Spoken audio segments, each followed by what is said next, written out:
Hi friends, എല്ലാവർക്കും സുഖമല്ലേ? മിക്കുൻ്റെയും ജൂലിയുടെയും പുതിയ കുറച്ച് വിശേഷങ്ങളൊക്കെ ഒന്ന് കണ്ടാലോ? അപ്പോൾ എല്ലാവർക്കും നമ്മുടെ ഈ ചാനലിലേക്ക് സ്വാഗതം.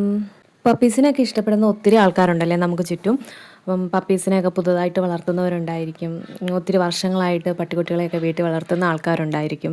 അപ്പോൾ ചിലരുടെയൊക്കെ സംശയമാണ് ഇവർക്ക് എന്തൊക്കെ ഫുഡ് കൊടുക്കാം, ഒത്തിരി പരിചയമില്ലാത്തവർക്കൊക്കെ ഇവർക്ക് എന്തൊക്കെ ഫുഡ് കൊടുക്കാം എന്നൊക്കെ ഉള്ളത് ഒരു ചെറിയ ഡൗട്ടും കാര്യങ്ങളൊക്കെ ഉണ്ടായിരിക്കും. അപ്പോൾ നമ്മൾ ഇവർക്ക് പട്ടിക്കുട്ടികൾക്ക് കൊടുക്കാൻ പറ്റുന്ന ഫുഡിനെ കുറിച്ചാണ് ഇന്നത്തെ വീഡിയോ. എല്ലാവർക്കും അറിയാമല്ലോ നമ്മുടെ മിക്കു ലാസാപ്സ് ഇനത്തിൽപ്പെട്ട നായ്ക്കുട്ടിയാണ്. അവൻ 7 മാസമാട്ടോ പ്രായം. അപ്പം ഞാൻ ഇവൻ എന്തൊക്കെയാണ് കഴിക്കാൻ കൊടുക്കുന്നത്, എന്തൊക്കെയാണ് അവന് കഴിക്കാൻ കൊടുക്കാത്തത് എന്നൊക്കെ ഞാൻ ഈ വീഡിയോയിലൂടെ നിങ്ങൾക്ക് പറഞ്ഞുതരാം കേട്ടോ. അപ്പോൾ ആദ്യമായിട്ട് നമ്മൾ നോൺ വെജിൻ്റെ കാര്യം പറയാം. നോൺ വെജ് ആയിട്ട് നമ്മൾ ചിക്കനും പിന്നെ ബീഫ് ഇടയ്ക്ക് കൊടുത്തിട്ടുണ്ട്, പിന്നെ മുട്ടയും മീനും ആട്ടോ കൊടുക്കുന്നത്. അപ്പോൾ ചിക്കൻ കൊടുക്കുന്ന സമയത്ത് ചിക്കൻ നന്നായിട്ട് വേവിച്ച് മഞ്ഞൾപ്പൊടി ഇട്ട് നന്നായിട്ട് വേവിച്ച് ചോറിൻ്റെ കൂടെ ഇട്ട് ഇളക്കിയാണ് കൊടുക്കുന്നത്. അതിൻ്റെ കൂടെ ചില ദിവസങ്ങളിൽ ക്യാരറ്റും പിന്നെ മത്തങ്ങയും കൂടെ ഇട്ട് വേവിച്ചും കൊടുക്കാറുണ്ട്. മത്തങ്ങ കൊടുക്കുമ്പോൾ തൊലിയൊക്കെ നന്നായിട്ട് കളഞ്ഞ് അതിൻ്റെ കുരുവും നന്നായിട്ട് കളഞ്ഞിട്ട് വേണം ഇവർക്ക് കൊടുക്കാൻ വേണ്ടിയിട്ട്. നല്ലതായിട്ട് ക്രഷ് ചെയ്ത് ചോറിൻ്റെ കൂടെ കൊടുക്കാൻ പറ്റും കേട്ടോ. പിന്നെ നമ്മൾ ചിക്കൻ ഇല്ലാത്ത സമയത്ത് ചിലപ്പോൾ മീനായിരിക്കും ഉള്ളത്, അപ്പോൾ മീനും ഇതുപോലെ നമ്മൾ കൊടുക്കാറുണ്ട്. പിന്നെ ആഴ്ചയിൽ 1-2 പ്രാവശ്യം നമ്മൾ മുട്ട പുഴുങ്ങി മുഴുവനായിട്ടും ഒരു മുട്ട മുഴുവനായിട്ടും കൊടുക്കാറുണ്ട് കേട്ടോ. പിന്നെ ഇടയ്ക്ക് ഇങ്ങനെ ബീഫുമൊക്കെ ഞങ്ങൾ മേടിച്ച് കൊടുത്തിട്ടുണ്ട്. അതൊക്കെ നന്നായിട്ട് വേവിച്ച് മഞ്ഞൾപ്പൊടി ഇട്ട് നന്നായിട്ട് വേവിച്ച് വേണം കൊടുക്കാൻ. അപ്പം വേവിക്കാതെ ഒന്നും കൊടുക്കരുത്. പിന്നെ നമ്മൾ ക്യാരറ്റ് ഞാൻ വേവിച്ചും കൊടുക്കാറുണ്ട്, അല്ലാതെ ഇടയ്ക്ക് ചെറിയൊരു കഷ്ണമൊക്കെ വേവിക്കാതെ ഇങ്ങനെ കൈ കൊടുക്കാറുണ്ട് കേട്ടോ. അവനതിട്ട് കളിക്കുകയൊക്കെയാണ് ചെയ്യുന്നത്, കൂടുതലും അത് ചുരണ്ടിക്കൊണ്ടിരിക്കും കേട്ടോ. പിന്നെ ഇത് കൊടുത്തു കഴിയുമ്പോൾ എന്തെങ്കിലും വയറ്റിളക്കോ കാര്യങ്ങളൊക്കെ ഉണ്ടെങ്കിൽ അത് നമ്മൾ ശ്രദ്ധിക്കണം. ഇവർക്ക് ഫുഡ് കൊടുത്തു കഴിഞ്ഞാൽ നമ്മൾ മാറിപ്പോകല്, ഒരു പ്രശ്നവും അവർക്ക് യാതൊരുവിധ കുഴപ്പവും ഇല്ലെന്ന് മനസ്സിലാക്കിയിട്ട് വേണം കേട്ടോ നമ്മൾ മാറിപ്പോകാൻ വേണ്ടിയിട്ട്. ഛർദിയോ വയറിളക്കോ ചൊറിച്ചിലോ കാര്യങ്ങളൊക്കെ ഉണ്ടെങ്കിൽ പിന്നെ ആ ഫുഡ് കൊടുക്കരുത്, നമ്മൾ ഡോക്ടറിൻ്റെ സഹായം തേടണം കേട്ടോ. പിന്നെ പച്ചക്കറി ആയിട്ട് കൊടുക്കുന്നത് ഞാൻ പറഞ്ഞല്ലോ, ചോറിൻ്റെ കൂടെ ക്യാരറ്റും മത്തങ്ങയും വേവിച്ച് ഇടയ്ക്ക് കൊടുക്കാറുണ്ട്. മത്തങ്ങയൊക്കെ കൊടുക്കുമ്പോൾ തൊലിയും കുരുവൊക്കെ കളഞ്ഞ് നന്നായിട്ട് ക്രഷ് ചെയ്തിട്ട് വേണം, നന്നായിട്ട് വേവിച്ചിട്ട് വേണം ഇവർക്ക് കൊടുക്കാൻ വേണ്ടിയിട്ട്. പിന്നെ ഒത്തിരി ഒന്നും കൊടുക്കണ്ട, വളരെ കുറച്ച് 1-2-3 കഷ്ണങ്ങൾ മാത്രം ഇട്ട് വേവിച്ച് കൊടുത്താൽ മതി കേട്ടോ. പിന്നെ നമുക്ക് ഫ്രൂട്ട്സ് ആയിട്ട് ഇവർക്ക് തണ്ണിമത്തനും പിന്നെ മാമ്പഴം പിന്നെ പപ്പായ പിന്നെ ആപ്പിള് പിന്നെ വാഴപ്പഴം ഒക്കെ കൊടുക്കാൻ പറ്റും കേട്ടോ. പിന്നെ നമ്മൾ ഏത്തപ്പഴം കൊടുക്കാൻ നേരത്ത് നല്ലതായിട്ട് പഴുത്തത് നന്നായിട്ട് പുഴുങ്ങിയിട്ട് വേണം കേട്ടോ ഇവർക്ക് കൊടുക്കാൻ വേണ്ടിയിട്ട്. പിന്നെ ഞാൻ പറഞ്ഞല്ലോ, ഇങ്ങനെ വയറിളക്കോ ഛർദിയും കാര്യങ്ങളൊക്കെ ഉണ്ടെങ്കിൽ നമ്മൾ പെട്ടെന്ന് തന്നെ അത് കൊടുക്കുന്നത് നിർത്തണം കേട്ടോ. പിന്നെ എന്തെങ്കിലും പ്രശ്നം ഉണ്ടെങ്കിൽ ഇവരെ ഡോക്ടറെ കാണിക്കണം. ചില പട്ടിക്കുട്ടികളൊക്കെ ഉള്ളൂ കേട്ടോ ഇതൊക്കെ കഴിക്കത്തുള്ളൂ, ചിലർ കഴിക്കത്തില്ല. ഇവിടെ ആണെങ്കിൽ മിക്കു കഴിക്കും. ഇപ്പോൾ തണ്ണിമത്തനൊക്കെ കൊടുത്തപ്പോൾ അവൻ കഴിച്ചു, പക്ഷേ ജോലിക്ക് കൊടുത്തപ്പോൾ ജോലി കഴിച്ചില്ല കേട്ടോ. അവൾ ആ ഭാഗത്തേക്ക് തിരിഞ്ഞു നോക്കുക പോലും ചെയ്തില്ല. അപ്പോൾ ചിലർ കഴിക്കും, ചില പപ്പീസ് ആണെങ്കിൽ കഴിക്കത്തില്ല കേട്ടോ. പക്ഷേ ഇതൊക്കെ നമുക്ക് ഇവർക്ക് കൊടുക്കാൻ പറ്റുന്ന ഫ്രൂട്ട്സുകളാണ്. ഇപ്പം നല്ല വേനലല്ലേ, അപ്പോൾ വേനൽക്കാലത്ത് ഇവർക്ക് കൊടുക്കാൻ പറ്റുന്ന ഏറ്റവും നല്ല ട്രീറ്റ് ആട്ടോ കുറച്ച് തണ്ണിമത്തങ്ങയും പിന്നെ കുക്കുംബറും ഒക്കെ.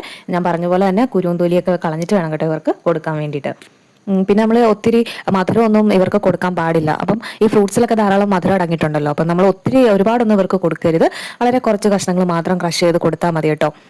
അപ്പം നമ്മൾ പപ്പായയും മാമ്പഴവും പിന്നെ തണ്ണിമത്തങ്ങയും പിന്നെ കുക്കുംബറും ഞാനിപ്പോൾ പറഞ്ഞ ഫ്രൂട്ട്സ് ഒക്കെ കൊടുക്കുമ്പോൾ പ്രത്യേകം ശ്രദ്ധിക്കേണ്ടത് അതിൻ്റെ തൊലിയും കുരുവും ഒക്കെ കളഞ്ഞിട്ട് വേണം കേട്ടോ അത് നമ്മൾ ഇവർക്ക് കൊടുക്കാൻ വേണ്ടിയിട്ട്. പിന്നെ നല്ല ഫ്രഷ് ആയിട്ടുള്ളതും നല്ല പഴുത്തതും ആയിട്ടുള്ള ഫ്രൂട്ട്സ് വേണം ഇവർക്ക് കൊടുക്കാൻ വേണ്ടിയിട്ട്. ആപ്പിൾ കൊടുക്കുമ്പോഴും ഞാൻ ഈ പറഞ്ഞ കാര്യങ്ങൾ ശ്രദ്ധിക്കണേ. പിന്നെ ഇവരുടെ കൂട്ടിൽ നമ്മൾ അത്യാവശ്യമായിട്ട് എപ്പോഴും കുറച്ച് വെള്ളം അവർക്ക് കുടിക്കാൻ വെച്ചിരിക്കണം കേട്ടോ. അപ്പോൾ വെള്ളം എന്ന് പറയുമ്പോൾ നല്ല ഫ്രഷ് വാട്ടർ തന്നെ ആയിരിക്കണം. ഇവിടെ മിക്കുവാണെങ്കിൽ എപ്പോഴും വെള്ളം കുടിച്ചു കഴിഞ്ഞാൽ മിച്ചം ആ പാത്രത്തിൽ ഇരിക്കുന്ന വെള്ളം എടുത്ത് മറിച്ച് കളയും കേട്ടോ. അതുകൊണ്ട് ഞാൻ സെപ്പറേറ്റ് ഒരു കുപ്പിയിൽ ഇവൻ്റെ കൂടിനടുത്ത് തന്നെ കുറച്ച് വെള്ളം വെച്ചിരിക്കും. ഇപ്പോൾ ഇവന് ദാഹിക്കുമ്പം ഞാനത് എടുത്ത് കൊടുക്കും കേട്ടോ. അപ്പം കൂടുതലും വെള്ളം വെച്ചിരുന്ന ഇവൻ എപ്പോഴും അത് മറിച്ച് കളയാണ് പതിവ്. അപ്പോൾ ഞാൻ ഇവന് ആവശ്യമുള്ളപ്പോൾ വെള്ളം കൊടുക്കുകയാണ് ചെയ്യുന്നത്. പിന്നെ കൂടുതലും നമ്മൾ വേനൽക്കാലത്ത് ഇങ്ങനെ കൂടുതലും വെള്ളം നമ്മൾ ഇവരുടെ കൂട്ടേ വെച്ചിരിക്കണം കേട്ടോ. പിന്നെ ഞാൻ ഇവർക്ക് ഇടയ്ക്ക് പെഡിഗ്രി ഒക്കെ കൊടുക്കാറുണ്ട് കേട്ടോ. എന്നും കൊടുക്കത്തില്ല, ഇടയ്ക്ക് വല്ലപ്പോഴും മാത്രമേ കൊടുക്കത്തുള്ളൂ. അപ്പോൾ പെഡിഗ്രി കൊടുക്കുമ്പോൾ ഇവർക്ക് നന്നായിട്ട് ദാഹിക്കും. അപ്പോൾ നമ്മൾ പെഡിഗ്രി ആദ്യമേ വെള്ളത്തിൽ കുതിർത്ത് വെച്ചിട്ട് കൊടുക്കുമ്പോൾ കുറച്ചും കൂടെ വെള്ളം ഒഴിച്ച് കൊടുക്കണം, അല്ലെങ്കിൽ കഴിച്ചതിന് ശേഷം ധാരാളം വെള്ളം ഇവർക്ക് കുടിക്കാൻ കൊടുക്കണം കേട്ടോ. അല്ലെങ്കിൽ അവരുടെ ദഹനത്തിനൊക്കെ പ്രശ്നം ഉണ്ടാകും. അതുകൊണ്ട് നമ്മൾ പെഡിഗ്രി കൊടുത്തു കഴിഞ്ഞ് ധാരാളം വെള്ളം കൂടെ അതിൻ്റെ കൂടെ കൊടുത്തേക്കണം കേട്ടോ. പിന്നെ ഞാൻ ഇവർക്ക് കൊടുക്കുന്നത് തൈരും യോഗട്ടും കൊടുക്കാറുണ്ട് കേട്ടോ.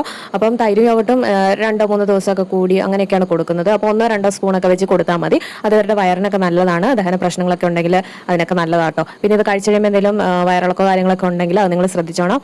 അങ്ങനെ ഉണ്ടെങ്കിൽ പിന്നെ അത് കൊടുക്കരുത് കേട്ടോ, ഡോക്ടറെ കാണിക്കണമെങ്കിൽ കാണിക്കണം. അപ്പോൾ ഇതൊക്കെ കേട്ടോ ഞാൻ മിക്കുവിന് കഴിക്കാൻ കൊടുക്കുന്നത്. ഇനി മിക്കുവിന് കഴിക്കാൻ കൊടുക്കാത്ത കുറച്ച് ഫുഡ് ഐറ്റംസ് ഉണ്ട്, അത് എന്തൊക്കെയാണെന്ന് പറഞ്ഞു തരാവേ. ഉപ്പും മധുരമൊന്നും ഇവർക്ക് ഒരിക്കലും കൊടുക്കരുത് കേട്ടോ. ഇത് ഉപ്പും മധുരമൊക്കെ കൊടുത്താൽ രോമം പൊഴിയാൻ കാരണമാകും. അതുകൊണ്ട് നമ്മൾ ചോക്ലേറ്റ് ചോക്ലേറ്റ്സ് ഒന്നും കൊടുക്കരുത് കേട്ടോ. ചോക്ലേറ്റ്സ്, പിന്നെ മുന്തിരി കൊടുക്കരുത്, ഉള്ളി കൊടുക്കരുത്, വെളുത്തുള്ളി, ഇങ്ങനെയുള്ള ഐറ്റംസ് ഒന്നും ഇവർക്ക് കൊടുക്കരുത് കേട്ടോ. പിന്നെ നമ്മൾ ഇവർക്കുള്ള ഫുഡ് പ്രിപ്പയർ ചെയ്യുമ്പോൾ നമ്മളതിൽ മസാല ഒന്നും ചേർക്കരുത് കേട്ടോ. ഒരല്പം മാത്രം മഞ്ഞൾപ്പൊടി മാത്രം ചേർത്ത് വേവിച്ച് എടുത്താൽ മതി. പിന്നെ നമ്മൾ ഇവർക്ക് പാല്, കാപ്പി, ചായ ഇതൊന്നും കൊടുക്കരുത് കേട്ടോ. അപ്പോൾ പാലെന്ന് പറഞ്ഞാൽ പശുവിൻ പാലൊന്നും കൊടുക്കരുത്. നമ്മൾ കുഞ്ഞു പട്ടിക്കുട്ടികളൊക്കെ വീട്ടിൽ പുതുതായിട്ട് മേടിക്കുമ്പോൾ എല്ലാവരും പാലൊക്കെ കൊടുക്കുമല്ലോ, കവർ പാലും പശുവും പാലൊക്കെ, അതൊന്നും ഇവർക്ക് കൊടുക്കരുത് കേട്ടോ. പിന്നെ ചിലർ കൊടുക്കുമ്പോൾ വെള്ളം നീട്ടിയൊക്കെ കൊടുക്കും. ഞാൻ ഇടയ്ക്ക് മിക്കൂന് അങ്ങനെ വെള്ളം ഒത്തിരി നീട്ടിയൊക്കെ കൊടുക്കാറുണ്ട്. പക്ഷേ അതുകൊണ്ട് വേറെ പ്രയോജനമൊന്നുമില്ല കേട്ടോ. അപ്പോൾ നമ്മൾ പശുവും പാലൊന്നും കൊടുക്കാതിരിക്കുന്നതാണ് നല്ലത്. അതിന് പകരം ഇവർക്ക് പപ്പീസിൻ്റെ പാൽപ്പൊടി അങ്ങനെ എന്താ സാധനം മാർക്കറ്റിൽ കിട്ടും. അപ്പോൾ അത് മേടിച്ച് കൊടുക്കാവുന്നതാണ് കേട്ടോ. പക്ഷേ ഞാൻ മിക്കൂനതൊന്നും കൊടുത്തിട്ടില്ല. പാല് കൊടുത്തിട്ടുണ്ട്, വെള്ളം ചേർത്ത് കൊടുത്തിട്ടുണ്ട് കേട്ടോ. പിന്നെ ഇവർക്ക് അവക്കാഡോ, പിന്നെ മുന്തിരി, പിന്നെ ചെറി, ഈ പഴങ്ങളൊന്നും ഇവർക്ക് കൊടുക്കരുത് കേട്ടോ. അപ്പോൾ ഇത്രയൊക്കെ ആട്ടോ ഞാൻ മിക്കുന് കൊടുക്കുന്നതും കൊടുക്കാത്തതുമായിട്ടുള്ള ഫുഡ് ഐറ്റംസ്. അപ്പം ഇതിൽ നിങ്ങൾക്ക് പല അഭിപ്രായങ്ങളും കാണും. അപ്പോൾ അതൊക്കെ ഒന്ന് കമൻറ്റ് ബോക്സിൽ രേഖപ്പെടുത്തണം. പിന്നെ നിങ്ങൾക്ക് ഈ വീഡിയോ കുറച്ചെങ്കിലും ഉപകാരപ്പെട്ടുവെങ്കിൽ ചാനൽ ലൈക്ക് ചെയ്യാനും സബ്സ്ക്രൈബ് ചെയ്യാനും മറക്കരുത്. പിന്നെ നിങ്ങളുടെ നായ്ക്കുട്ടിക്ക് നിങ്ങൾ എന്തൊക്കെയാണ് കൊടുക്കുന്നത്, എന്തൊക്കെ സ്പെഷ്യൽ ഫുഡ് ഐറ്റംസ് ആണ് നിങ്ങൾ കൊടുക്കുന്നതെന്നൊക്കെ ഒന്ന് കമൻറ്റായി രേഖപ്പെടുത്തണം. നിങ്ങളും നിങ്ങളുടെ നായ്ക്കുട്ടിക്ക് ഇങ്ങനത്തെ ഫ്രൂട്ട് ഐറ്റംസ് ഒക്കെ, പഴങ്ങളൊക്കെ ഇങ്ങനെ കൊടുക്കാറുണ്ടോ, ഏതൊക്കെ ഫ്രൂട്ട്സ് ആണ് കൊടുക്കുന്നത്, അതൊക്കെ ഒന്ന് പറയണം കേട്ടോ. അപ്പോൾ നിങ്ങൾ വീട്ടിൽ ഏത് പട്ടിക്കുട്ടീനെയാണോ വളർത്തുന്നത് അതിന് കൊടുക്കാൻ പറ്റുന്ന ഫുഡ് ഐറ്റംസ് മാത്രം വേണം കേട്ടോ കൊടുക്കാൻ വേണ്ടിയിട്ട്. അപ്പോൾ മിക്കുവിൻ്റെയും ജൂലിയുടെയും പുതിയ വിശേഷങ്ങളുമായി നമുക്ക് അടുത്ത വീഡിയോയിൽ കാണാം. അതുവരെ എല്ലാവർക്കും tata, bye bye, see U.